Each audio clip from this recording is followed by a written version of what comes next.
Hello everybody, selamat datang di Debs Academy Radio, podcast yang membahas isu-isu seputar organisasi dan sumber daya manusia. Dan ini adalah pembawa acara kita.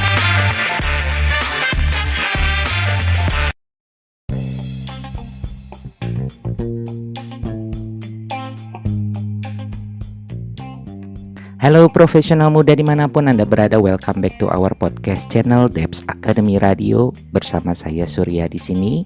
Episode sebelumnya kita membahas apa kompetensi yang harus dimiliki oleh seorang pemimpin. Yang ternyata berdasarkan hasil penelitian ditemukan bahwa setiap pemimpin harus memiliki kecerdasan emosional sebelum memiliki kompetensi-kompetensi yang lain. Tetapi pertanyaannya kemudian adalah apakah kecerdasan emosional ini bisa dipelajari atau tidak? Di episode ini kita akan menjawab pertanyaan tersebut. Oke, sebelum kita lebih dalam lagi, seperti kita ketahui bahwa sudah berabad-abad lamanya orang memperdebatkan apakah seorang pemimpin itu sebuah takdir atau dapat diciptakan. Hal yang sama juga terjadi pada kecerdasan emosional, masih mengalami perdebatan. Apakah kecerdasan emosional itu merupakan bawaan genetik atau bawaan orok atau dapat diperoleh melalui pembelajaran? Penelitian ilmiah menemukan bahwa memang ada komponen genetik untuk kecerdasan emosional. Di sisi lain, penelitian psikologis menunjukkan bahwa cara mengasuh juga berperan dalam kecerdasan emosional seseorang. Namun sayangnya berapa persentasenya, berapa komposisinya dari masing-masing itu semua tidak pernah diketahui. Tetapi faktanya berdasarkan penelitian dan praktek-praktek yang ada menunjukkan bahwa kecerdasan emosional memang dapat dipelajari. Kecerdasan emosional meningkat seiring bertambahnya usia. Ini adalah temuan yang sudah disetujui oleh semua peneliti. Bahasa awamnya adalah kalau udah gede atau udah dewasa. Namun banyak orang yang sudah dikategorikan tanda kutip dewasa masih membutuhkan pelatihan untuk meningkatkan kecerdasan emosional mereka. Sayangnya terlalu banyak program pelatihan yang bertujuan untuk membangun keterampilan kepemimpinan, termasuk di dalamnya kecerdasan emosional, hanya membuang-buang waktu dan uang. Kebanyakan dari mereka hanya menawarkan teori dan konsep. Mereka tidak menyadari bahwa fokus pelatihan mereka telah salah sasaran. Lalu sebenarnya kecerdasan emosional itu muncul di mana sih? Kecerdasan emosional sebagian besar dilahirkan di neurotransmitter pada sistem limbik otak. Pada bagian inilah diatur perasaan, impuls, dan dorongan.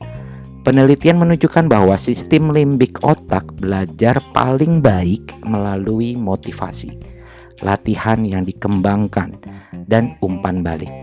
Berbeda dengan jika kita melihat pelatihan yang menyasar pada bagian neokorteks yang mengatur kemampuan analitis dan teknis.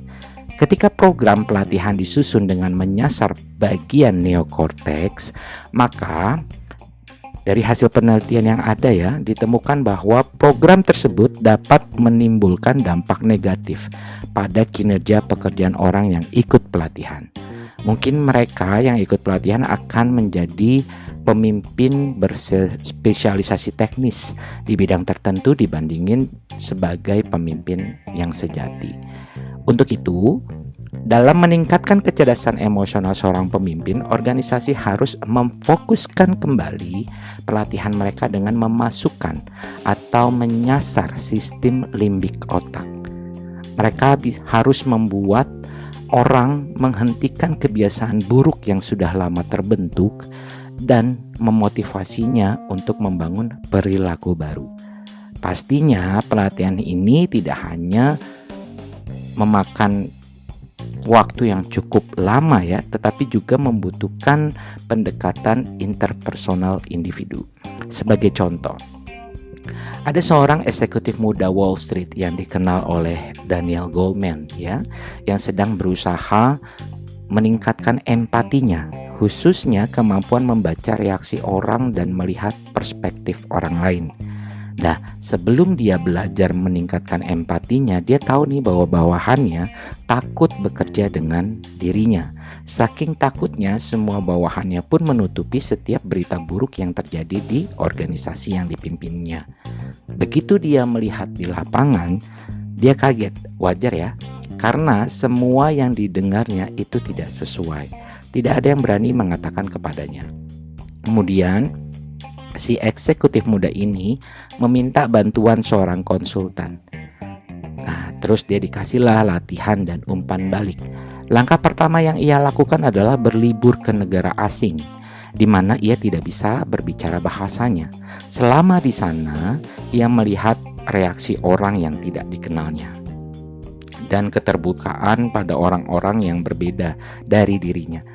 Ketika kembali berlibur, ia pun meminta konsultan tersebut untuk mengikutinya, terus mengikutinya, dan juga memberinya kritik bagaimana ia memperlakukan orang lain dengan perspektif baru yang diperolehnya dari liburan kemarin. Ia pun juga merekam dirinya dalam rapat dan meminta orang-orang untuk mengkritik dirinya. Akhirnya, eksekutif muda ini pun mengalami peningkatan kecerdasan emosional dalam beberapa bulan. Dari mana taunya? Nah, peningkatan ini tercermin dalam keseluruhan kinerjanya di tempat kerjanya. Untuk itu, penting ditekankan bahwa membangun kecerdasan emosional seseorang tidak dapat terjadi tanpa keinginan yang tulus dan upaya bersama. Tanpa keinginan yang kuat, meskipun seorang pemimpin telah mengikuti beberapa kali seminar atau membaca buku improvement, maka kecerdasan emosional tidak akan terbentuk dan tidak akan bertahan lama. Begitupun dengan tanpa adanya dukungan orang lain di sekitarnya, maka seorang pemimpin tidak akan pernah mengetahui dirinya perlu berubah dan perlu meningkatkan kecerdasan emosionalnya. Maka dari itu, jika kita mengisi survei 360 derajat, isilah survei dengan sejujur-jujurnya.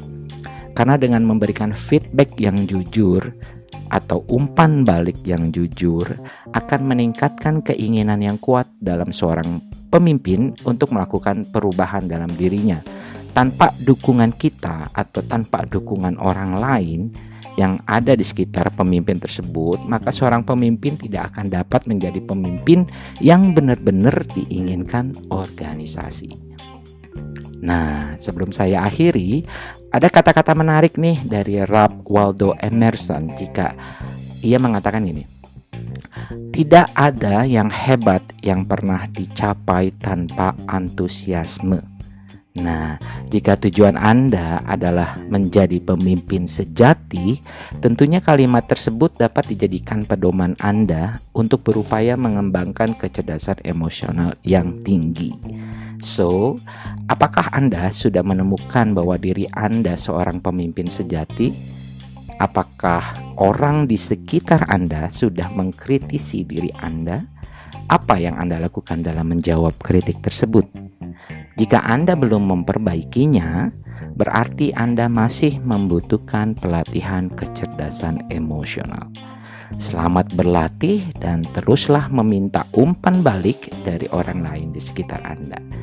Saya akhiri dan sampai jumpa di episode berikutnya.